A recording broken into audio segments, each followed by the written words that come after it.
اس طرح سے اس نے اپنی قوم کی عقل مار دی اور اس کی قوم نے اس کی بات مان لی۔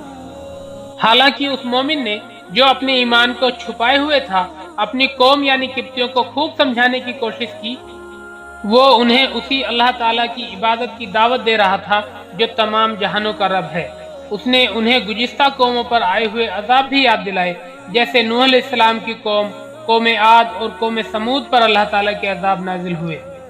مگر وہ لوگ اس مومن کو فرعون ملعون کی عبادت کی طرف بلاتے تھے جو خود گمراہ اور جاہل تھا۔ چنانچہ اللہ تعالیٰ نے اپنی قدرت کی نشانیاں ایک کے بعد ایک عذابوں کی شکل میں ظاہر کرنی شروع کر دی۔ پہلے قحط یعنی سوکھا پڑا، پھر طوفان آیا، اس کے بعد ٹڈی دل آیا، پھر جوؤں کا عذاب آیا، پھر اللہ تعالیٰ نے مینڈکوں کا عذاب بھیجا، اور اس کے بعد خون کا عذاب آیا، پھر پانی کا عذاب نازل ہوا۔ آج کی ویڈیو کو یہیں پر ختم کرتے ہیں۔